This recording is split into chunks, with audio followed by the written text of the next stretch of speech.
आज जो हमारे पास कहानी है जो आप सुनने वाले हैं, इसमें एक ही घर की दो बेटियां हैं। दो सिस्टर्स, दोनों ने ही बैंक एग्जाम क्वालिफाई किया हुआ है। बड़ी बहन को 8 साल लग गए और इनको सिर्फ 8 महीने लगे। 2022 पास आउट हूँ इंजीनियरिंग से और 2020 में कोविड आ गया था। तो उस टाइम पे मुझे प्लेसमेंट का तैयारी मैंने जस्ट स्टार्ट किया था, तो मुझे पता चला था क्या क्या आएगा। फर्स्ट राउंड ही एप्टीट्यूड का होता है और तब मैं उस प्लेटफॉर्म का ही आपके जो फ्री वीडियोस आते थे कुछ 15-20 मिनट्स के, वही देख देख के मैंने रीजनिंग सीखा है वहाँ से। जब आपको ये पता था कि आपकी सिस्टर को 8 साल लग गए थे इसकी तैयारी करते हुए और 8 साल के बाद उनका सिलेक्शन हुआ था, तो आपको कहीं ये डर नहीं लगा कि एक तो मैं जॉब भी छोड़ दे रही हूँ, ठीक है, वो आपने जैसे बोला कि एक बैक सपोर्ट तो है कि पैसे आने बंद हो जाएंगे बट इधर एक सपोर्ट रहेगा, लेकिन फिर भी एक ये होता है ना कि सीधा सीधा 1.25 लाख रुपए की सैलरी आप छोड़ दे रहे हो और आपको पता है, आपने वो चीज देखी हुई है कि इनको 8 साल लग गए थे, तो वो डर नहीं आया आपके मन में? आया था।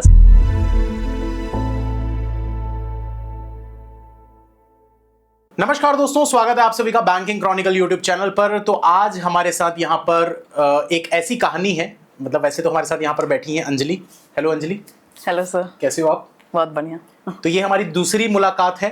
बाकी तो पूरी स्टोरी आप लोग अभी आगे देखेंगे, लेकिन उससे पहले मैं आप लोगों को ये बताना चाहूंगा कि आज जो हमारे पास कहानी है जो आप सुनने वाले हैं, इसमें एक ही घर की दो बेटियां हैं। ये छोटी बहन है अंजलि झा और इनकी बड़ी बहन सुरुचि झा, जिनके साथ भी हम इसी वीडियो में या हो सकता है किसी और वीडियो में मिलेंगे। और आप लोगों को ये जानकर बहुत हैरानी होगी कि दो सिस्टर्स, दोनों ने ही बैंक एग्जाम क्वालिफाई किया हुआ है। बड़ी बहन को 8 साल लग गए और इनको सिर्फ 8 महीने लगे। तो जो बच्चे ये सोचते हैं ना, सर मेरे 2 साल हो गए, मेरे 3 साल हो गए, दोस्तों आप लोगों को आज इस पूरी कहानी को सुनने के बाद, इस पूरी स्टोरी को सुनने के बाद एक थोड़ा सा मोटिवेशन भी मिलेगा। और अगर आप लोगों के अंदर जो डीमोटिवेशन है ना, वो पूरा का पूरा हट जाएगा। आप ये मानकर चलिए कि ये स्टोरी आपको बहुत ज़्यादा इंस्पायर करने वाली है। तो चलिए स्टार्ट करते हैं बिना किसी देरी के साथ। तो अंजलि, सबसे पहले तो मैं ये पूछना चाहूँगा कि लगभग लास्ट टाइम आप कब आए थे यहाँ रायपुर? फरवरी का मंथ था जब दीदी का ज्वाइनिंग आया था। फरवरी। हाँ। और अभी चल रहा है दिसंबर। फेब से दिसंबर लगभग 11 महीने हो गए। हाँ। तो उस समय जब आप आए थे तो आप तो आईटी में जॉब कर रहे थे? हाँ। आईटी में कौन सी कंपनी में थे? मैं केडेंस डिजाइन सिस्टम में काम कर। अच्छा, वहाँ क्या काम होता था आपका? मैं फुल स्टैक डेवलपर थी, मेरे को फ्रंट एंड बैक एंड दोनों डेवलप करना रहता था। अच्छा, पूरा कंप्यूटर साइंस बेस्ड जो मेरा डेवलप। आपने इंजीनियरिंग किया हुआ है? हाँ, कंप्यूटर साइंस इंजीनियर साइंस में। और आपकी एज अभी कितनी है? 23। बहुत बढ़िया, 23 में एसबीआई पीओ, बहुत अच्छी बात है। तो पहले तो मैं ये पूछना चाहूंगा कि आपकी वहाँ मतलब सैलरी कितनी थी अप्रॉक्स? इन हैंड तो 1.3 आता था पर मंथ। 1.3। तो फिर मतलब बैंकिंग में क्यों जाना आपने चूज किया? क्योंकि 1.3 तो यहाँ सैलरी नहीं है। हाँ। और वहाँ ग्रोथ भी बहुत तेजी से होती है। हाँ। तो ऐसा मतलब क्या हुआ कि आपने प्राइवेट जॉब छोड़कर, आईटी जॉब छोड़कर, प्राइवेट तो नहीं बोलेंगे, आईटी जॉब छोड़कर आपने गवर्नमेंट बैंक की तरफ स्विच किया? मैं एक्चुअली 2.5 इयर्स का एक्सपीरियंस मेरे को था, तो जब मैं फर्स्ट ये मैंने स्विच करके मेरे को ये हाइक मिला था। पहले जो मैं मुंबई में थी वहाँ पे कैपजेमिनी में काम करती थी, तो वहाँ पे ही मुझे समझ आ गया था कि ये लॉन्ग टर्म के लिए आईटी मेरे से नहीं होगा। मतलब मैं कर लेती थी काम, सीख भी लेती थी चीज़ें और बाकी इंटरेक्शंस, प्रेजेंटेशन सब होता था, बट मैं सोचती थी कि 10 साल बाद क्या मैं इसमें सर्वाइव कर पाऊंगी। वो चीज़ें पहले से ही डाउट रहते थे। दीदी का तब प्रिपरेशन चल रहा होता था, तो बैंकिंग का भी मैं नॉलेज लेती रहती थी उससे कि क्या पढ़ रही है, क्या कर रही है। तो मैं टच में थी, ऐसा नहीं कि एकदम ही ये न्यू था मेरे लिए। तो उसका जब सिलेक्शन का रिजल्ट आया तो एक मेरे लिए पहले ये भी था कि उसका भी जॉब नहीं है, मैं भी छोड़ दूंगी, तो फाइनेंशियली थोड़ा फैमिली को भी सपोर्ट करना ही रहता है। तो इसलिए मैं ये क्वेश्चन आने ही नहीं दी थी पहले दिमाग में कि छोड़ना है। उसके सिलेक्शन के बाद मुझे वो गोल्डन अपॉर्चुनिटी लगा कि उसका सिलेक्शन हुआ, कुछ भी रहेगा वो है बैकअप के लिए, सपोर्ट करने के लिए, मैं ये अपॉर्चुनिटी ग्रैब कर सकती हूँ। तो मैंने उसको ये कन्वे किया था जनवरी में, वो मेरे पास पुणे आई थी। तो वो बोली कि ठीक है, मतलब कोई इशू नहीं है, घर से तो पूरा सपोर्ट मिलेगा, क्योंकि मैं सिंसियर भी हूँ, मतलब मैंने डिसाइड किया तो मैं कर लूंगी, ऐसा उनको पता था। तो फिर वो पहले तो हम जान में पूरा घूमे, उसका सेलिब्रेशन किए हम कि उसने ले लिया है फाइनली इतने साल की मेहनत के बाद। फिर फरवरी में तो शिफ्टिंग और ये सब में चला गया। मैं फरवरी एंड में वापस गई पुणे और 14 मार्च मेरा लास्ट वर्किंग डे था। 14 मार्च। हाँ, जब मैंने बोल दिया कि बस खत्म, अब मैं ये अपॉर्चुनिटी मुझे लेना है। दोस्तों एक चीज़ यहाँ पर मैं बोलना चाहूँगा, इनका 14 मार्च लास्ट था, मेरा 14 मार्च जो है वो मेरी ज्वाइनिंग का डेट था। जब मैंने आरआरबी पीओ ज्वाइन किया था 2017 में, क्लियर किया था, और 2018 में 14 मार्च को मैंने ज्वाइन किया था। और मुझे आज भी वो दिन याद है क्योंकि 13 मार्च को मैं और मेरा फ्रेंड यहाँ से बस में बिना टिकट के, बिना मतलब रिजर्वेशन के ऐसे ही बैठ कर गए थे, क्योंकि काफ़ी लंबी जर्नी थी वो, करीब करीब यहाँ से 420 किलोमीटर दूर था। और इसलिए मुझे याद है 14 मार्च आपने बोला जैसे ही, तो मतलब वो पुरानी यादें ताज़ा हो गई। तो आपने फिर जॉब, मतलब यहाँ से जब आप मुझसे लास्ट टाइम मिले थे तब तक आप प्राइवेट में ही जॉब कर रहे थे, तो यहाँ से जाने के बाद आपने फिर जॉब छोड़ दिया? हाँ, मतलब पहले मैंने इन्फॉर्म कर दिया था, नोटिस पीरियड भी क्योंकि हमको सर्व करना रहता है, तो मैंने ऐसे ही उनको आइडिया दे दिया था कि अब मैं निकलने वाली हूँ। तो उन्होंने इंटरव्यूज चालू कर दिए थे मेरे पोस्ट के लिए, और फिर मैंने वो नोटिस पीरियड सर्व नहीं किया। मैंने बोला कि खत्म, क्योंकि वो 2 महीना एक्सटेंड करके काम वेस्ट जाता मेरा, क्योंकि मुझे पता था कंटिन्यू तो आईटी में करना नहीं है। तो 14 मार्च मैंने एकदम खत्म हो गया काम। उसके बाद से मैं ऑफिस जाना, सब कुछ मैंने लैपटॉप, उनका जो भी एसेट मेरे पास था, मैंने रिटर्न कर दिया था।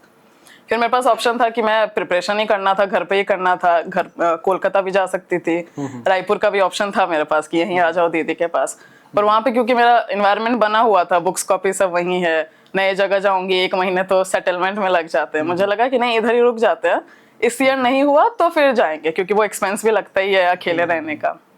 तो फिर मैंने इनिशियल में बहुत रोई, अगर आप मेरी दीदी को पूछोगे, क्योंकि वो क्या होता है, वो फीलिंग आ रहा था कि अब पैसे आने बंद हो जाएंगे। और फिर मतलब एकदम से वापस एकेडमिक्स में, क्योंकि वो 2.5 इयर्स में ऐसे लिटरली कॉपी पेन लेके पढ़ी ही नहीं थी, कोडिंग चलता था और बग्स ही सॉल्व करती रहती थी मैं, पढ़ाई तो पूरा ही ऑलमोस्ट छोड़ दिया था। फिर इतना रोने के बाद फिर मेरे को सपोर्ट बहुत मिला दीदी का, दीदी के फ्रेंड्स का, मतलब जब भी मैं चाहती थी उनसे फोन करके सारा ही गाइडेंस उनसे मिला। फिर मैंने तैयारी एकदम तब चालू की, और ऐसी तैयारी की कि फिर मुझे और दूसरा कुछ दिखता ही नहीं था, मतलब मैंने सब छोड़ दिया था। मेरा वर्कआउट क्लासेस मॉर्निंग में होता था, इवनिंग में जा रही हूँ, सब बंद। मुझे लगता था 15 मिनट में मैं कुछ एक्स्ट्रा कर दूंगी, मेरा टाइम वेस्ट हो जाएगा। तो मैं पूरा दिन पढ़ती थी, बस वो लंच और डिनर का टाइम रहता था, थोड़ा बहुत घर पे बात कर लिया, कभी कभी तो वो भी हफ्ते भर नहीं कर पा रही। और सुरुधि से तो कांस्टेंट टच में थी, क्योंकि वही मेरा ऐसे गो टू पर्सन होता है ना, कॉल करो सब चीज़ के लिए, वो वही थी। तो कॉन्स्टेंटली मैंने किया, सेल्फ स्टडी ही मेरा मेन रहा है पूरा जून जुलाई तक। फिर तो एग्जाम सीजन्स चालू हो गए, तो वो जैसे जैसे एग्जाम्स थे वैसे वैसे ही शेड्यूल चेंज होता था मेरा, और फिर बस फाइनल रिजल्ट आ गया सिलेक्शन का। अच्छा, ये जैसे आपने अभी बीच में बताया कि आपने एकदम नोटिस पीरियड सर्व नहीं किया और तुरंत जॉब छोड़ दी, तो जैसा कि मतलब इसमें कुछ बॉन्ड वगैरह भी रहता है? नहीं, बॉन्ड तो फ्रेशर्स के लिए रहता है, मेरे पास ऑलरेडी तो एक्सपीरियंस था, मैं स्विच करके यहाँ पे आई थी, तो यहाँ पे कोई बॉन्ड नहीं है। और अगर आप नहीं नोटिस पीरियड सर्व करना चाहते हो तो एक बाईबैक उनके पास ऑप्शन रहता है कि वो मतलब नोटिस पीरियड का जो सैलरी है वो नहीं आएगा आपको, तुरंत करना है। तो वो मान गए थे, मेरा मतलब वो कंपनी बहुत सपोर्टिव था।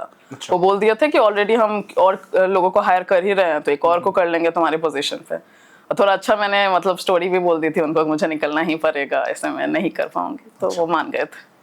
तो यहाँ जितने भी हमारे व्यूअर्स हैं, अगर आप बैंकिंग की तैयारी कर रहे हैं दोस्तों, तो बैंकिंग में ये चीज़ नहीं हो पाएगी, चाहे आप एक्सपीरियंस्ड हो चाहे आप ना हो, क्योंकि मेरे पैसे गए थे। तो मैं थोड़ा सा स्टोरी बता देता हूँ आप लोगों को कि एक बॉन्ड होता है दोस्तों, जो मेरे समय पे 1.5 लाख रुपए का बॉन्ड था मेरा, जब मैंने आरआरबी पीओ ज्वाइन किया था, छत्तीसगढ़ राज्य ग्रामीण बैंक। तो 1.5 लाख रुपए की एक एफडी करानी होती है, जो कि बैंक के नाम से होती है, मेरे अकाउंट में होती है, पर मैं उसको तोड़ नहीं सकता। और जब मैंने अपनी जॉब छोड़ने के लिए कहा था, तो उन्होंने बोला था 1 महीने का आपको नोटिस पीरियड सर्व करना पड़ेगा, और अगर आप 1 महीने का नोटिस पीरियड सर्व नहीं करते हो तो 1 महीने की आपकी पूरी सैलरी चली जाएगी, प्लस जो आपकी ट्रेनिंग का कॉस्ट है वो आपको पे करना पड़ेगा, प्लस जो 1.5 लाख है वो तो बच ही नहीं सकता, चाहे आप नोटिस पीरियड सर्व करो चाहे ना करो, क्योंकि 2 साल का बॉन्ड होता है। 2 साल से पहले नौकरी छोड़ने पर वो पैसे तो डूबेंगे ही डूबेंगे। तो मेरे 1.5 लाख रुपए तो गए, 1 मंथ की पूरी सैलरी गई, साथ ही साथ ट्रेनिंग का कॉस्ट लगभग 8 से 10 हज़ार रुपए, तो ये जाता है। तो इस चीज़ के लिए तैयार रहिएगा। जो बच्चे ऐसे करते हैं ना कि अभी ये ज्वाइन कर लेते हैं, 2 महीने बाद इधर ज्वाइन कर लेते हैं, फिर 4 महीने बाद उधर ज्वाइन कर लेते हैं, तो पहले मन बना लेना दोस्तों कहाँ आपको जाना है, कहाँ आपको ज्वाइन करना है, क्योंकि ये इतना आसान भी नहीं है। ठीक है, ऑल द बेस्ट बाकी आपके लिए, आगे कंटिन्यू करते हैं। आईटी में भी किसी किसी में रहता है, वो क्लॉज पहले ही बता देते हैं, वो मेनली फ्रेशर के लिए रहता है जो जस्ट कॉलेज पास आउट हुआ है। मैं एक्सपीरियंस कैटेगरी में गई थी न्यू कंपनी में, तो सेम वही हमारे लिए भी 2 साल रहता है। 2 साल के बाद अगर मैं छोड़ता तो कोई दिक्कत नहीं होती, बट मैंने 7 महीने में ही छोड़ दिया था, तो इसलिए वो 1.5 लाख डूबे, वरना वो विथ इंटरेस्ट पूरा 1.73 22-23 हज़ार उसका इंटरेस्ट बन रहा था 2 साल का, तो पूरा विथ इंटरेस्ट वापस आ जाता। तो आगे थोड़ा सा कंटिन्यू करते हुए इसको आपसे मैं ये पूछना चाहूँगा, सबसे पहले तो जब आपको ये पता था कि आपकी सिस्टर को 8 साल लग गए थे इसकी तैयारी करते हुए, और 8 साल के बाद उनका सिलेक्शन हुआ था, तो आपको कहीं डर नहीं लगा कि एक तो मैं जॉब भी छोड़ दे रही हूँ, ठीक है, वो आपने जैसे बोला कि एक बैक सपोर्ट तो है कि पैसे आने बंद हो जाएंगे, बट इधर एक सपोर्ट रहेगा। लेकिन फिर भी एक ये होता है ना कि सीधा सीधा 1.25 लाख रुपए की सैलरी आप छोड़ दे रहे हो, और आपको पता है, आपने वो चीज देखी हुई है कि इनको 8 साल लग गए थे, तो वो डर नहीं आया आपके मन में? आया था स्टार्टिंग में, वो मैं वही उसी चीज के लिए ही डर लगता था कि इस साल नहीं हुआ तो फिर वही चीज वापस रिपीट करो। वही चीज डराती थी मेरे को कि फिर से वापस स्टार्ट करना वो ज्यादा डिफिकल्ट होता है। तो फिर उस पे ही सपोर्ट करती थी दीदी कि नहीं हुआ तो क्या कर लेंगे वापस से। फिर मैंने खुद को ही बना लिया कि चलो वो देखते हैं, पहले तैयारी तो करे, क्या है सब्जेक्ट अंदर क्या है, यही तो पता नहीं था इनिशियली मेरे को। तो वो पढ़ते पढ़ते फिर वो कॉन्फिडेंस बिल्ड हो गया कि हाँ हो जाएगा मेरे से। वो नए नए स्टार्टिंग में मेंस का मॉक देख रही हूँ तो रोने लग जाती थी देख के। फिर फोन कर रही हूँ कि मेरे साथ दीदी भी बैठी है मेरे साथ एनालिसिस करने के लिए कि तुझे ये क्वेश्चन पहले करना चाहिए था, फिर ये अटेंड करना चाहिए था। तो फिर धीरे धीरे कॉन्फिडेंस आ गया, फिर मुझे लगा कि हो जाएगा। और ये क्या है कि आप आईटी में हो, कंप्यूटर साइंस स्टूडेंट हो, तो आपको प्लेसमेंट में थोड़ा बेसिक आना ही चाहिए क्योंकि एप्टीट्यूड राउंड हमारा भी होता है। तो कॉन्सेप्ट तो मेरे क्लियर थे ही, मुझे वो प्रैक्टिस की ही जरूरत थी और वही मैंने उस पर ही पूरा एनर्जी अपना लगाया। और फिर वो विद टाइम जैसे कॉन्फिडेंस आता गया वैसे ही मुझे लगा कि हो जाएगा। बट इसी साल हो जाएगा ये नहीं था श्योर, मुझे था कि 1-2 साल में मैं कर लूंगी। और वो तो फिर वो जितने ज्यादा एग्जाम्स देखे, क्योंकि मैंने सारे ही फॉर्म्स भरे, मतलब वो प्राइवेट बैंक्स के हो, गवर्नमेंट बैंक्स के हो, सब कुछ, क्योंकि मुझे था वो एग्जाम सेंटर का जाके मुझे फीलिंग लेना ही है। वो इतना कंफर्टेबल हो जाना है कि मुझे लगे ही ना कि मैं एग्जाम देने जा रही हूँ। तो फिर वही हुआ एसबीआई के मेंस में भी, मुझे लगा ही नहीं ये मेंस है। फिर मुझे लगता था क्यों सब बोल रहे हैं कि ऐसा डिफिकल्ट होता है, मैं तो एकदम चिल होके गई थी। तो फिर जब फाइनल हुआ तो फिर लगा ही नहीं। इंटरव्यू में थोड़ा डर लगा था क्योंकि वो इन पर्सन इंटरव्यू मेरा फर्स्ट टाइम था। आईटी में भी ना वर्चुअल होता है और कोविड के बाद तो अब सभी वर्चुअल होने लगा आईटी में। तो वो इन पर्सन मेरा फर्स्ट टाइम था, तब मैं बहुत स्कैर्ड थी क्योंकि ये पूरा वहाँ पे तो डोमेन नॉलेज वो लोग जानते हैं ना, वो तो ऐसे रीजनिंग और कॉन्स पूछेंगे नहीं। तब मुझे लगा था, बट वो भी हो गया, मैंने मतलब मैनेज कर लिया। प्रैक्टिस ही सब फील्ड में मैंने लगाया तो वो करके हो गया फाइनली। तो जब आप तैयारी कर रहे थे तो कुछ ऐसी चीज़ें जो बच्चों को लगती है, जो जिनका सिलेक्शन नहीं हो पाता, कुछ ऐसे की पॉइंट्स होते हैं, जैसे आपने 8-9 महीने में, 10 महीने में करीब करीब अपने पेपर क्लियर कर लिए, तो वो क्या ऐसे की पॉइंट्स हैं जो आप शेयर करना चाहोगे जो बच्चे नहीं करते हैं, जो आपको लगता है जिस वजह से उनका सिलेक्शन रुक जाता है, काफ़ी समय लग जाता है, डिले हो जाता है? तो ऐसे क्या की पॉइंट्स आपको लगते हैं? पहला तो सारे डिस्ट्रैक्शंस को हटा देना। मैं सारे सोशल मीडिया पहला ही दिन जब मैं बैठी थी मैंने सब हटा दिया, जो भी था मेरे पास सब हटा दिया। कुछ दिन बाद मैंने YouTube का हिस्ट्री सब बंद कर दिया क्योंकि मुझे वो कट ऑफ सब वो सारे वीडियोस आने लगते थे और फिर मुझे लगता था मेरे मॉक्स में तो इतने नहीं आ रहे, लास्ट ईयर इतना गया था। वो ही सब दिमाग में चल के मेरा टाइम वेस्ट होने लगता था। मैं जैसे जीके पढ़ रही हूँ और मेरा बहुत ही ऐसा ये बैड हैबिट है डिस्ट्रैक्ट बहुत जल्दी हो जाना, और जीके में ही होता था। वो पढ़ रही हूँ तुरंत जाता था, अरे जीके में तो इतने लाने ही पड़ेंगे, नहीं तो ये कैसे होगा वो कैसे होगा। तो वो सब के लिए मैंने यूट्यूब हिस्ट्री भी ऑफ कर दिया कि कुछ रहेगा ही नहीं, तो मैं पढ़ूंगी ही इवेंचुअली फिर। और इनिशियली बैड थॉट्स बहुत आते थे जब मैं पढ़ रही हूँ, तो फिर ये नहीं हो रहा है वो नहीं हो रहा है। तो मैंने क्या किया, वो शॉर्ट ब्रेक्स होते हैं ना 5-5 10-10 मिनट के, उसमें कुछ फिजिकली करो ऐसा कि ब्लड रश हो, एकदम से माइंड फ्रेश हो। मैं जैसे 5 मिनट के लिए पार्क वॉक करने चली जाती थी, इवनिंग का टाइम में पार्क में वॉक करना 30 मिनट्स 1 आवर, तो एकदम से माइंड फ्रेश हो जाता था। फिर वो न्यू एनर्जी के साथ वापस से बैठना, तो वो लगता ही नहीं था कि मैं दिन भर पूरा पढ़ी हूँ और फिर वापस से अभी रात में भी पढ़ रही हूँ।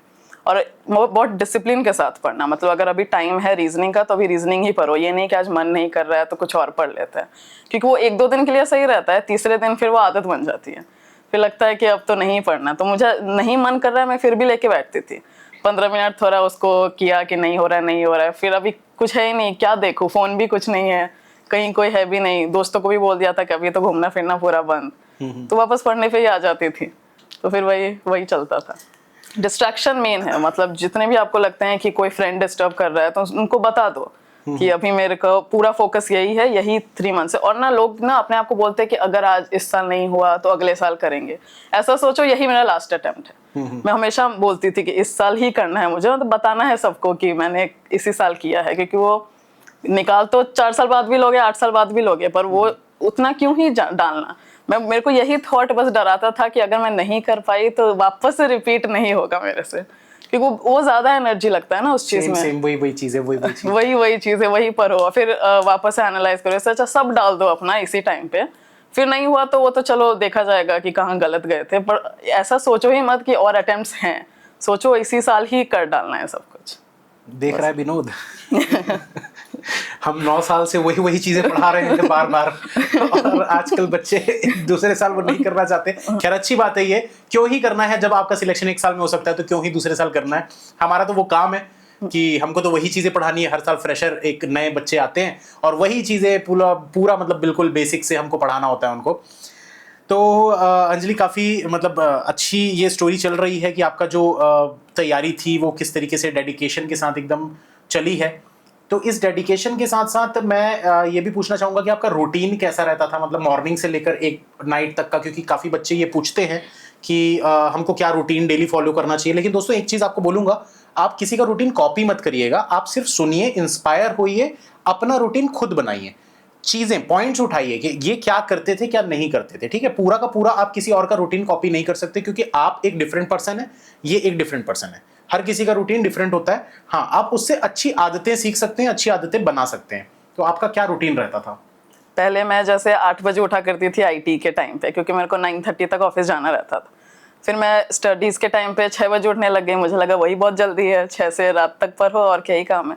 पर उन्होंने बोला कि एकदम सुबह 4 बजे उठो, क्योंकि वो 4 बजे जो माइंड शार्प रहता है ना, क्योंकि वो डिसिप्लिन, मैं भी ऐसे स्लो डाउन हो जाती थी कभी कभी कि मन नहीं कर रहा है, वो पीछे से किसी का पुश मिलता रहे ना कॉन्स्टेंटली। तो वो काम मेरे लिए राहुल भैया ने किया था कि मैं 4 बजे नहीं उठ रही हूँ तो 2 दिन बाद फिर डांट लगता था। वो बोलते थे रोज मेरे को गुड मॉर्निंग मैसेज करना 4 बजे उठते ही, और जिस दिन नहीं आया उस दिन फिर देखना क्या होगा। और मुझे वही सुनकर डर लगता था कि फिर भैया अगर बात करना बंद कर दिया तो मुझे उनका सपोर्ट नहीं मिलेगा और फिर मैं नहीं कर पाऊंगी। रोज सुबह 4 बजे मैं उठती थी, उनको मैसेज करती थी। पहला एक प्री का ही मॉक लगाती थी, क्योंकि वो मॉक में क्या अटेंशन पूरा चाहिए, नींद एकदम से खुल जाता था। तो फिर वो पहला प्री का मॉक, रोज प्री का मॉक एक जाता ही था मेरा। फिर न्यूज़पेपर रीडिंग मेरा कांस्टेंट था हमेशा ही, क्योंकि वो जीके के लिए भी काम आता था और इंटरव्यू टाइम में तो वही एक मेजर सोर्स था। वो सब करके मैं फिर अपना ब्रेकफास्ट और वो करके फिर मैं एक मेंस का मॉक लगाती थी। वो रोज नहीं, इनिशियली तो मैं ऑल्टरनेट डेज में करती थी, पर जब एग्जाम सीजन चालू हो गया था तब मैं रोज ही करने लग गई थी मेंस का मॉक, क्योंकि वो प्री और मेंस में तो 10 दिन का ही गैप होता है। तब मैं वो रोज लगाने लग गई थी, तो उसमें 3 घंटे चले जाते थे। फिर मैं जीके पढ़ने बैठती थी, क्योंकि वो जीके का टाइम, क्योंकि मैं खाना पीना खा के जीके तो मेरे से कभी नहीं हुआ। मैंने बहुत टाइम किया कि किसी दिन सुबह करूँ, किसी दिन शाम को करूँ। फिर वो एक 12 बजे का टाइम था जब मुझे लगा कि अभी तो कुछ खाना भी नहीं है, सोना भी नहीं है, सब हो चुका है, अब ये परफेक्ट टाइम है जीके का। तब मैं जीके पूरा देती थी, वही 2 से 3 आवर्स का टाइम था जीके के लिए। और रोज मतलब जीके किसी भी दिन मैंने नहीं छोड़ा, भले मैं आज कॉन्स नहीं पढ़ूं, रीजनिंग नहीं पढ़ूं, पर जीके तो पढ़ना ही है, क्योंकि वही एक सब्जेक्ट मेरे लिए न्यू था। कॉन्स रीजनिंग तो चलो मैंने अपने प्लेसमेंट टाइम में भी पढ़ा हुआ था, तो जीके मैं रोज पढ़ती थी। फिर थोड़ा इवनिंग में थोड़ा वैसे लंच कर लिया, फिर शाम को एनालिसिस किया, वही जो सुबह पढ़ा है, मॉक दिए हैं उन्हीं का एनालिसिस। और फिर शाम को थोड़ा वॉक करके आए, तो रात को जो कुछ पेंडिंग है आज के, जैसे पर डे का टारगेट्स रहता था मेरा, वो भी भैया ही देते थे, क्योंकि मुझे पता नहीं था ना क्या कहाँ से चालू करूँ। तो वो बोलते थे आज 50 पजल लगा ले, आज क्वांट्स के 10 क्वेश्चन कर ले, मीन्स के 2 क्वेश्चन लगा ले, ऐसे वो दे देते थे मेरे को लिख के।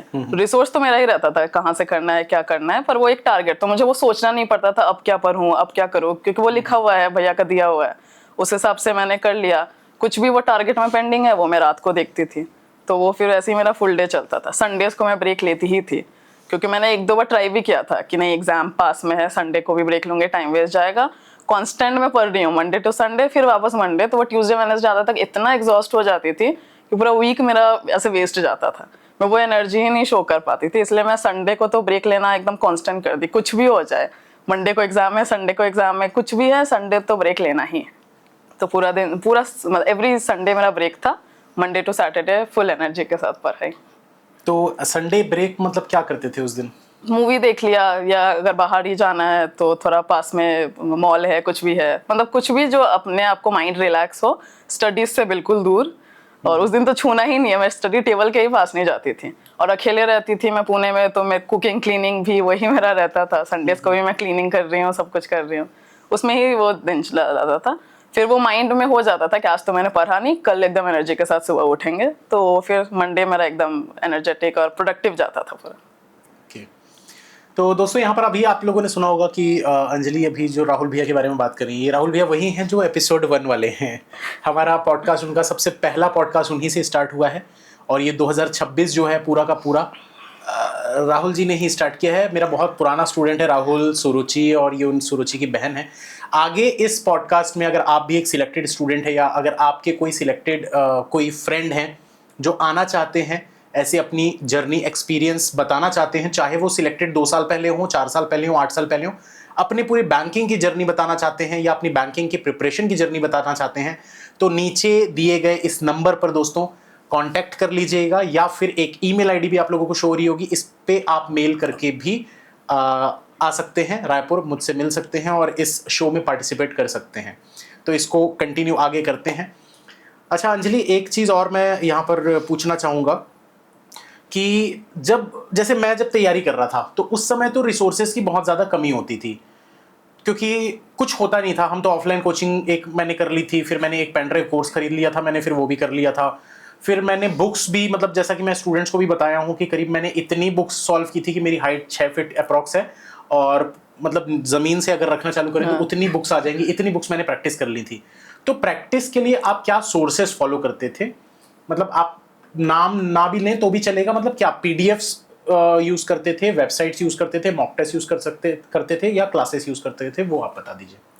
मेरा एक्चुअली ना प्रिपरेशन का जर्नी कुछ ऐसा रहा है, क्योंकि मैंने बोला आईटी में भी हमको चाहिए रहता है। तो जब मैं 2022 पास आउट हूँ इंजीनियरिंग से, और 2020 में कोविड आ गया था, तो उस टाइम पे मुझे प्लेसमेंट का तैयारी मैंने जस्ट स्टार्ट किया था, तो मुझे पता चला था क्या क्या आएगा। फर्स्ट राउंड ही एप्टीट्यूड का होता है, और 2020 कोविड के बाद तो इतना ही टाइम था घर पे कि कुछ है ही नहीं और करने को।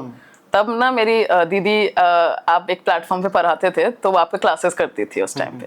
तो मैंने उसको आके बताया था कि मुझे मेरा भी ऐसे ही प्लेसमेंट पे आएगा, तो कहाँ से मैं करूँ।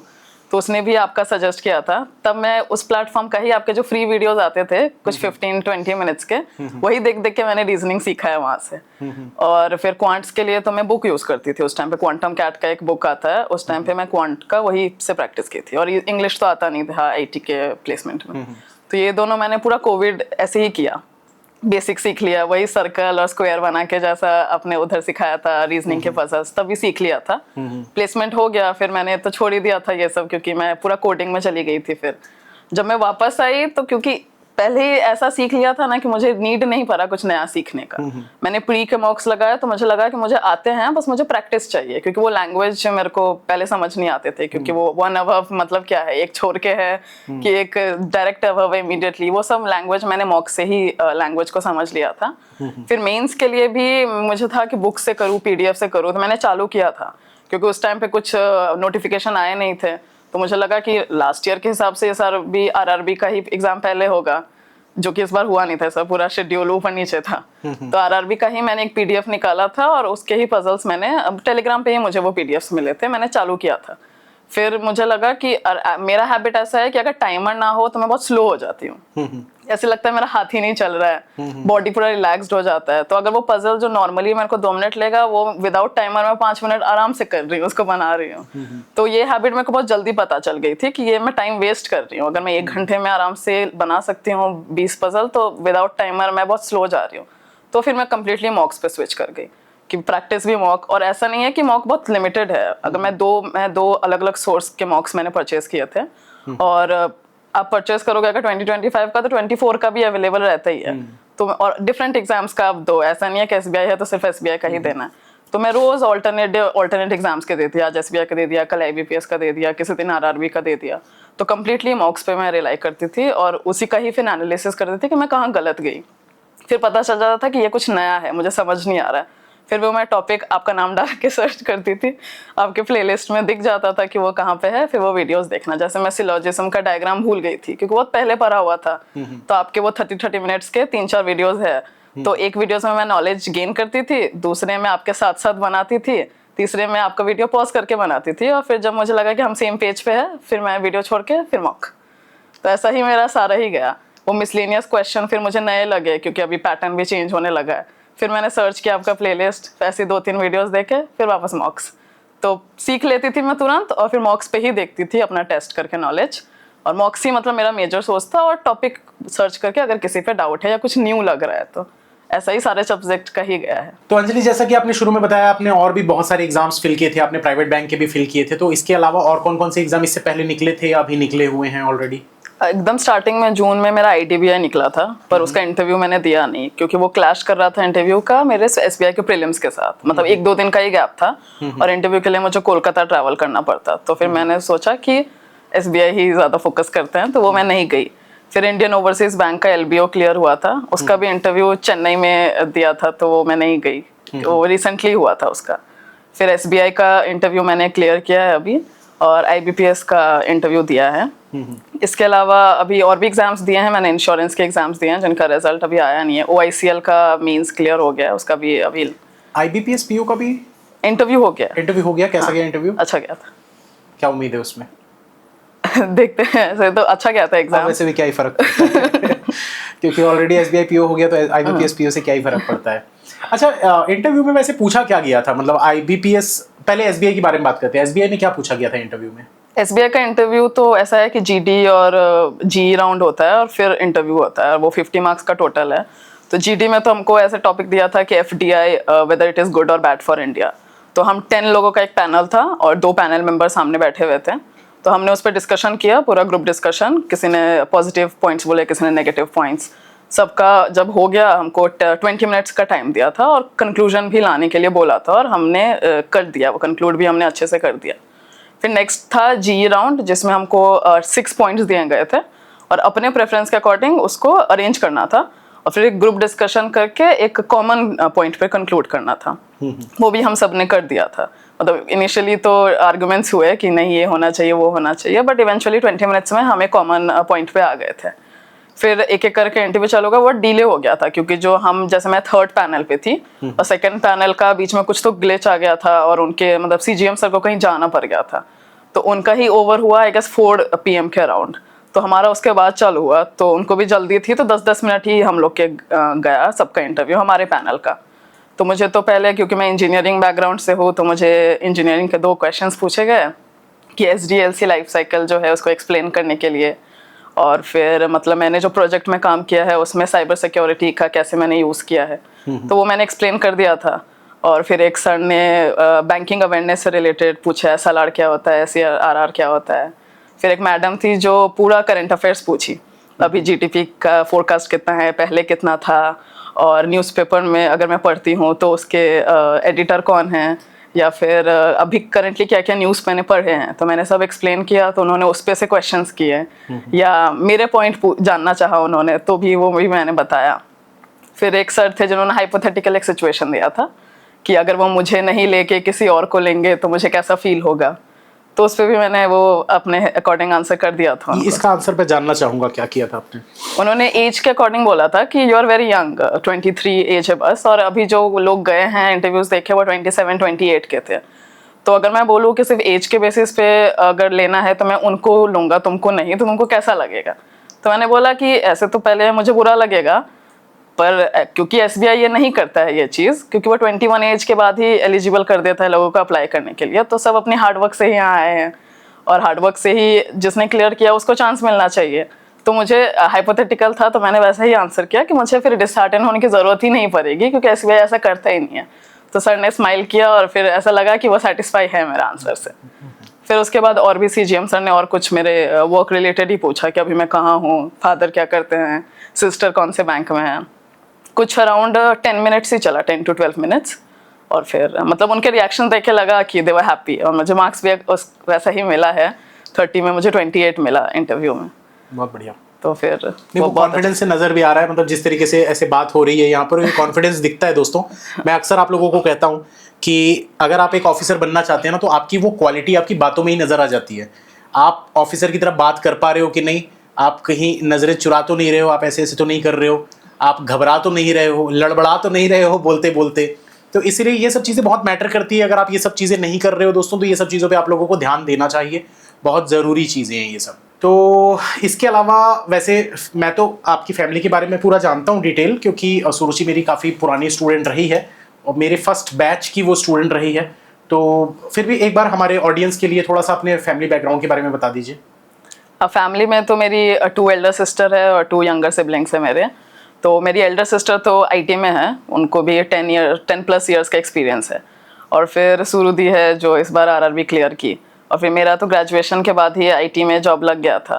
तो मुझे था कि मुझे आईटी के बाद जॉब लेना ही था, क्योंकि मुझे पता था कि अभी तक दीदी का लगा नहीं है और एक सपोर्ट चाहिए ही, क्योंकि मेरे मदर फादर है नहीं, मतलब मदर तो एक्सपायर कर गई बहुत पहले ही, और फादर से भी ऐसा कुछ सपोर्ट नहीं है, मतलब उतने हम टच में नहीं हैं। तो मुझे पता था कि करना ही है। मेरे ब्रदर इन लॉ बहुत सपोर्टिव है, जो मेरी एल्डर सिस्टर के हस्बैंड है, तो उन्होंने भी दीदी को पूरे 8 इयर्स बहुत ही ज़्यादा सपोर्ट किया कि तुम दो, भले ही मतलब रिलेटिव्स का तो रहता ही है कि 1 साल में नहीं निकला तो क्या ही, अभी नहीं होगा, छोड़ दो, ये कर लो वो कर लो। दीदी ने वो सब कुछ सुना है, वो फिर भी लगी रही थी। ये मैंने उसका पेशेंस और पूरा परसिवियरेंस सब कुछ देखा है ये पूरे 8 इयर्स में, और हम सब उसको सपोर्ट करते थे। तो जब उसका नहीं हो रहा था तो मुझे था, ऐसे किसी ने मुझे बोला नहीं था कि तुमको जॉब लेना ही है, मुझे पूरी फ्रीडम थी कि मैं जो पढ़ना चाहूँ नहीं करना चाहूँ, पर मुझे वो मन में था कि नहीं, मुझे सपोर्ट करना ही है। अगर मैं अभी छोड़ दूंगी तो सब पूरा प्रेशर दीदी और मेरे ब्रदर इन लॉ पे आ जाएगा, तो अभी नहीं मैं छोड़ती हूँ। पर जब उसका लगा ना, तो मुझे डबल इस बात की खुशी हुई कि एक तो उसका लग गया उसके 8 इयर्स के बाद, और दूसरा कि अब मैं एक ले सकती हूँ वो स्टेप जो मैं सोच रही थी।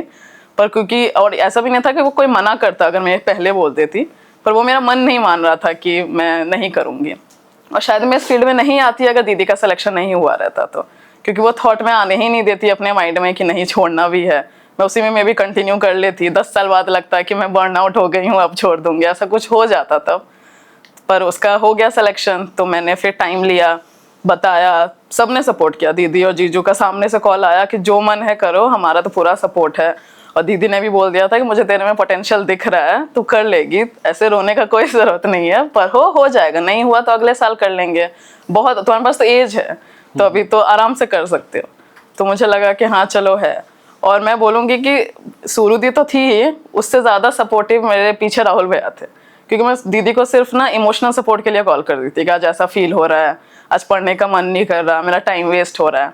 और कुछ भी टेक्निकल मुझे चाहिए था, सीधा राहुल भैया कि ये चीज़ मुझे समझ नहीं आ रहा, मैं कहाँ से पढ़ूँ, ये चीज़ का मतलब क्या है। पूरा इंटरव्यू से, मतलब स्टार्टिंग से, प्रीलिम से इंटरव्यू ने, ऐसा लगता है ना राहुल भैया ने ऐसे सीढ़ी चढ़ा चढ़ा के पूरा मुझे सिलेक्शन दिलवा दिया, ऐसा हो गया था। फिर मतलब वही थे मेरे वन, ऐसे जब भी मुझे नीड होता था किसी भी टाइम पे। और इनफैक्ट इसके बाकी भी फ्रेंड्स थे जिन्होंने पहले SBI का इंटरव्यू दिया हुआ है, वो पूरे हर एक प्रोसेस में वो लोग मेरे को मतलब पूरा सपोर्ट करते थे। कभी भी नीड हो, वो बैंक में है पर मेरा कॉल ज़रूर उठाते थे, मेरे को कुछ डाउट होता था तुरंत मेरे को आंसर कर देना। तो वो हेल्प मुझे मेरा एक एडेड एडवांटेज था कि इन लोग ऐसे 1 कॉल अवे थे, जस्ट जब भी कॉल करो तो ये लोग मुझे सपोर्ट करते थे। तो वो चीज़ भी मुझे था कि अगर वो, मतलब ऑफिस होने के साथ साथ खुद का भी पढ़ाई उनका था ही, फिर भी वो मुझे सपोर्ट कर रहे हैं, तो वो एनर्जी तो मुझे रेसिप्रोकेट करना ही पड़ेगा, वो दिखाना पड़ेगा उनको कि आपने मेरे पीछे एनर्जी डाला है, मैं आपको सिलेक्शन ला के दूंगी। तो वो चीज़ मैं भैया को बोलती नहीं थी पहले, पर मैंने सिलेक्शन वाले दिन उनको बोला था, क्यों मैंने देखती थी उनको खुद भी पढ़ना रहता था, और वो जिस एरिया में रहते थे वो बहुत ही ऐसा आउटस्कर्ट है महाराष्ट्र में, तो उधर भी उनको उतना टाइम नहीं मिलता था खुद का पढ़ना और फिर मेरे पीछे ध्यान देना। पर उन्होंने कभी मना नहीं किया, कभी नहीं बोला कि आज मैं बाहर हूँ तेरे को नहीं बताऊंगा। वो बोलते थे 10 मिनट रुक मैं फ़ोन करता हूँ, अब करते भी थे। और एक घंटा तक मैं डाउट्स पूछ रही है, वो मुझे बता रहे हैं, पूरा एक्सप्लेन कर रहे हैं। और इंटरव्यू में तो उन्होंने ही बोला कि सिर्फ वो कॉन्फिडेंस देखे, क्योंकि मैं डर रही थी बहुत कि बैंकिंग अवेयरनेस पूरा पूछेंगे, मेरे लिए तो ये नया है और मैं बहुत कंफ्यूज हो जाती थी क्योंकि नया था, SLR CRR का डिफरेंस ही नहीं पता था इनिशियली। तो वही चीज़ उन्होंने पूरा अच्छे से किया। मैंने उनको 10-10 मिनट्स के मैं इंटरव्यूज़ देती थी, और पूरा ऐसे नहीं कि अगर वो जैसे भैया है और ऐसे जानती हूँ मैं तो तुरंत लाइटली ले लिया। मैंने भी पूरा अच्छे से अपना डाला एनर्जी, और भैया ने भी पूरा, जो भी प्रोफेशनल हम थे कि आप सीनियर हो मैं जूनियर हूँ, पूरा अच्छे से गाइड करेंगे, ऐसा उन्होंने पूरा किया। फिर बस उस हिसाब से मैंने भी सिलेक्शन ले लिया। अभी दीदी का भी है, बस अभी है कि अभी बस मेरे 2 जूनियर सिबलिंग्स जो हैं वो तो पढ़ ही रहे हैं। अब देख, कौन सी क्लास में? मेरे से जो छोटी बहन है वो बीटेक कर रही है, फाइनल ईयर में, और भाई तो अभी बोर्ड्स देने वाला है 12th का। अच्छा 12th। हाँ ओके, तो वो भी बैंकर मतलब उनको भी बैंकिंग के लिए प्रोत्साहित करोगे? नहीं, अभी तो उनकी चॉइस है, अभी उनका जो मन करे। भाई तो अभी फिलहाल मेडिकल में जाना चाहता है, तो वो उसी लाइन में है। बहन अभी फिलहाल इंजीनियरिंग में ही फोकस्ड है। इंजीनियरिंग में कौन सी? कंप्यूटर साइंस ही कर। Computer science. मैं भी कंप्यूटर साइंस वाला ही मैंने तो कंप्यूटर साइंस इसलिए लिया था कि मुझे मतलब, अच्छा पहले आप बताओ आपने कंप्यूटर साइंस क्यों लिया था, क्या रीज़न था उसके पीछे? मेरा थोड़ा डिफरेंट ऐसा रीज़न था, मैं बायो लेना चाहती थी, बायोलॉजी। और जब मैं, और मुझे बहुत इंटरेस्ट था, मैंने 9th 10th में जो पढ़ा था तो मुझे लेना था, पर क्योंकि मैंने बोला ना फैमिली का बैकग्राउंड ऐसा था नहीं, तो मुझे दीदी ने बोला कि कुछ ऐसा फील्ड लो जिससे जॉब जल्दी लग जाए, कि उससे, क्योंकि बायोलॉजी और मेडिकल ऐसा फील्ड है कि आपको टाइम लग सकता है और वो बहुत ही लिमिटेड कॉलेज है। तो फिर मैंने बहुत ही मन मार के कंप्यूटर साइंस लिया था कि मुझे नहीं पढ़ना है, और मैं तो ऐसा था कि रिबेलियस बन गई थी कि आप लोगों ने दिलवाया है, मैं पढ़ूंगी ही नहीं, और इस चक्कर में मैं फेल हो गई थी। और मुझे लगा अब आप लोगों को पता चलेगा कि मैं फेल हो गई हूँ, बट ऐसा कुछ रिएक्शन मिला नहीं। फिर मुझे लगा कि मेरी ही गलती है, मुझे पढ़ लेना चाहिए, नहीं तो मेरा करियर डूब जाएगा। तो फिर मैंने पढ़ना चालू किया था। मेन इंटरेस्ट मुझे कोविड में ही आया था, क्योंकि मैं कुछ था नहीं करने को, तो मैं बुक लेके ही पढ़ती रहती थी। मुझे लगा बहुत इंटरेस्टिंग है, मुझे समझ आ रही है चीजें, वीडियोस देख रही हूँ। तो कोविड में मैंने ऐसे पढ़ लिया था कि फिर प्लेसमेंट में मेरे पास 5 जॉब ऑफर्स थे कैंपस प्लेसमेंट से ही। तो वो ही तब मैंने विथ इंटरेस्ट पढ़ा था, और फिर उसके बाद तो आप इंटरेस्ट के साथ आप कुछ भी काम करो तो सीख ही जाते हो। तो फिर मैंने काम भी उस हिसाब से 2.5 साल किए। पर वही था कि तब मैं सोचती थी, क्योंकि बिना इंटरेस्ट के ही ये फील्ड में गई थी इनिशियली, लॉन्ग टर्म के लिए नहीं कर पाऊंगी, ये मुझे पहले ही पता चल गया था। बस मैं रुकी हुई थी कि एक अच्छा अपॉर्चुनिटी मिले, जो कि दीदी का सिलेक्शन ने मुझे वो दिया, तो फिर मैं अभी इधर आ गई। मेरी स्टोरी थोड़ी सी डिफरेंट है। मेरी ऐसी थी कि पापा थे सिविल इंजीनियर, और पापा ये बोल रहे थे कि यार कंप्यूटर वगैरह ले रहे हैं, हमको तो कुछ आता नहीं कंप्यूटर के बारे में, और तेरे को पढ़ाएगा कौन। क्योंकि मेरी जो सिस्टर थी उसने इलेक्ट्रॉनिक्स लिया हुआ था, और इलेक्ट्रॉनिक्स इंजीनियरिंग वो कर रही थी। तो पापा यही बोल रहे थे या तो इलेक्ट्रॉनिक्स ले ले, ETNT शायद, इलेक्ट्रॉनिक्स एंड टेलीकम्युनिकेशन। तो ये बोल रहे थे कि भाई तेरी बड़ी बहन इलेक्ट्रॉनिक्स ली हुई है, तू या तो वो ले ले या फिर सिविल ले ले, ताकि तेरे को कोई पढ़ा। क्योंकि मैं हमेशा से गधा बच्चा था घर में, बहुत गधा था, मतलब एवरेज स्टूडेंट बोल सकते हैं, एकदम बिलो एवरेज या एवरेज स्टूडेंट बोल सकते हैं। अब मेरा मन तो था कि बात तो सही बोल रहे हैं कि पढ़ाएगा कौन, लेकिन मैं ना 2010 में मेरी इंजीनियरिंग स्टार्ट हुई थी, और 2010 में वो एक कॉमन टाइम नहीं हुआ करता था कि हर बच्चे के पास लैपटॉप हो। आज की डेट पे तो फिर भी हम बोलते हैं कि एटलीस्ट टीयर 1 टीयर 2 सिटीज में तो लगभग हर बच्चों के पास लैपटॉप होता ही है। टीयर 1 टीयर 2 सिटीज में जो अफोर्ड कर सकते हैं उनके पास तो होता ही है, बट उस समय नहीं होता था। और एक स्पेसिफिक एक कॉलेज है यहाँ छत्तीसगढ़ में, जिसमें अगर आप कंप्यूटर साइंस ब्रांच में हो तो कंप्यूटर लैपटॉप मतलब मैंडेटरी है, आपके पास होना ही चाहिए, और एडमिशन के समय ही होना चाहिए। तो मैंने तो कंप्यूटर साइंस इसलिए लिया था कि मुझे लैपटॉप मिल जाए। तो ये चीज़ मैंने घर में नहीं बताई थी। मैंने बोला था नहीं मेरा बहुत इंटरेस्ट है कंप्यूटर में, देखना मैं ये कर दूंगा, मैं वो कर दूंगा, मैं सॉफ्टवेयर बना दूंगा, ऐसा ऐसा। मैंने जॉब भी नहीं की कंप्यूटर इसमें, मतलब घुसने के बाद सारे मेरे जितने फ्रेंड्स थे सब IT की फील्ड में जा रहे थे, और मुझे कुछ समझ में आता नहीं था। मुझे सिर्फ लैपटॉप मिल गया था जो कि मुझे चाह थी। तो दोस्तों अक्सर बोलते हैं ना, आपको अपनी चाह के पीछे भागना चाहिए, आप क्या चाहते हो। वैसे ही बैंकिंग के लिए भी मैंने जो तैयारी चालू की थी, मैं बैंकर बनना नहीं चाहता था, बस मेरी मजबूरी थी कि मुझे करना ही था, वरना कोई ऑप्शन नहीं था मेरे पास। तो अंजलि काफ़ी अच्छी मतलब कन्वर्सेशन रही, काफ़ी अच्छी चीज़ें जानने को मिली, बहुत सारे बच्चे मोटिवेट भी हुए होंगे। कुछ मतलब मैं यहाँ पर चाहूँगा 2 बातें आप शेयर करिए पूरी अपनी इस 8-9 महीने की जर्नी में, जो सबसे अच्छी याद बनी हो आपकी, और एक सबसे बुरी जो याद बनी हो, या बेकार लगा हो, बुरा लगा हो किसी चीज़ से। तो ये 2 यादें आप अपनी शेयर करिए अपने स्टूडेंट्स के सामने। अच्छी याद तो सिलेक्शन वाला दिन ही था, क्योंकि मैं वेट कर रही थी ना, कि मैंने जैसे बोला कि पहला फीलिंग यही था कि मुझे पैसे आने बंद हो जाएंगे और फिर वापस से एकेडमिक्स में जाना। इनिशियली बहुत डिफिकल्ट हो रहा था मेरे लिए, कॉन्स्टेंटली वो बुक्स कॉपीज में घुसे रहना, क्योंकि मुझे तो आदत था IT में 5 दिन काम करो, सैटरडे संडे कहीं घूमते फिरते रहो। वापस से वो पूरा 7 डेज पढ़ाई पे डालना। मैं जिस दिन रिजल्ट आया था, मेरा पूरा बॉडी 1 घंटे तक शिवर करते रहा। मैं जिसको फोन कर रही, सब बोल रहे रो क्यों रहे हो, बोले रो नहीं रही, बॉडी वाइब्रेट कर रहा है इसलिए आवाज वैसा लग रहा है। क्योंकि वो रुकी, मतलब अनएक्सपेक्टेड था, मतलब अच्छा गया था मेरा, पर हो जाएगा ये मुझे उम्मीद नहीं थी कि इसी साल हो जाएगा। तो उस दिन तो वो मेरा बेस्ट डे था। वर्स्ट डे तो मैं ऐसा कुछ था नहीं, बस वही था कि पर डे का था। आज बहुत बुरा दिन गया तो कल अच्छा दिन गया, वो स्टडीज के बेसिस पे होता था। किसी दिन मैं इतना लो ऑन एनर्जी रहती थी कि आज पढ़ने का मन नहीं, और जिस दिन पढ़ाई नहीं होता था तो मेरे माइंड में चलता रहता था कि मैं सिलेक्शन से दूर जा रही हूँ, तो मैं वापस से फिर बैठ जाती थी पढ़ने के लिए। बट वही है कि मैं सभी स्टूडेंट्स को बोलूँगी कि डिसिप्लिन तो मेंटेन रखो, ब्रेक्स भी दो, क्योंकि मैंने ये कोशिश किया था विदाउट ब्रेक दे के पढ़ने का। तो जैसे एक एग्जाम था, जैसे संडे सुबह मेरा टाइमिंग है 7 AM रिपोर्टिंग, मैं अर्ली जो उसके लास्ट डे था 8 बजे रात को पढ़ ही जा रही हूँ, ऐसे लगी हुई हूँ कि नहीं कल एग्जाम है, कल एग्जाम है। एकदम एग्जॉस्ट हो गई थी, और अगला दिन ऐसा लग रहा था कि मन ही नहीं कर रहा लिखने का। वो स्क्रीन खुला हुआ है और ऐसा लग रहा था अब लिखना ही नहीं है। तो वो चीज़ नहीं करने के लिए, बॉडी और माइंड को पूरा रेस्ट देने के लिए, तो ही आप प्रोडक्टिवली पूरा कर पाओगे। और वही होता था, क्योंकि मैं बोलती थी ना दीदी को, मैं तुरंत कॉल कर देती थी कि आज अच्छा दिन नहीं गया, तो बोलती थी कोई बात नहीं, हम तो 8 साल झेल लिए ऐसे ऐसे फीलिंग्स को, तुमको 2 महीने में ही ऐसा हो रहा है। तो अगर हो भी रहा है तो तुम सही ट्रैक पे हो, बहुत सही जा रही हो, आज ब्रेक ले लो, कल पढ़ना। वही चीज़ मैं करती थी कि मैं रिग्रेट नहीं करती थी। इनिशियली बहुत रिग्रेट होता था कि आज पढ़ाई नहीं किया, बट वो फिर मैंने वो समझ गई मैं कि आज अगर मैंने ब्रेक लिया है तो कल डबल एनर्जी के साथ मैं पिछला दिन भी कवर कर लिया, आज का भी टारगेट कवर कर लिया। तो पर डे का डिसिप्लिन रखो, तो ऐसा कोई दिन जाएगा ही नहीं कि आज बहुत बुरा दिन है। बेस्ट डे तो सिलेक्शन वाला दिन सबके लिए, मुझे लगता है सबका बेस्ट डे वही जाने वाला है। तो बस यही था मेरा। तो काफ़ी अच्छा लगा दोस्तों, अंजलि से बात करके। मैं चाहता हूं कि आप भी ऐसे ही जल्द से जल्द यहाँ पर आएँ, और जैसा कि मैंने पहले भी कहा है कि अगर आप एक ऑलरेडी सिलेक्टेड स्टूडेंट हैं या आपके किसी फ्रेंड का सिलेक्शन हुआ है जो बहुत पहले भी हुआ हो, कोई फ़र्क नहीं पड़ता, वो आकर अपने बैंक का एक्सपीरियंस शेयर करेंगे। और साथ ही साथ दोस्तों, जैसा कि मैंने बताया कि इनकी बड़ी सिस्टर को 8 साल लगे थे, तो जो नेक्स्ट एपिसोड रहने वाला है वो उनका रहने वाला है। उस एपिसोड में आप लोगों को इनकी बड़ी सिस्टर की पूरी 8 साल का एक्सपीरियंस जर्नी शेयर करेंगे, उनसे बातें करेंगे बहुत सारी, और जानेंगे कि उनको 8 साल लग गए, इनको 8 महीने लगे, तो क्या डिफरेंस था, क्या स्ट्रगल था कि 8 साल उनको लगे। ठीक है, तो इस बारे में बात करेंगे। अंजलि, काफ़ी अच्छा लगा आपसे बात करके, और यहाँ आने के लिए बहुत बहुत धन्यवाद आपका। Thank you sir.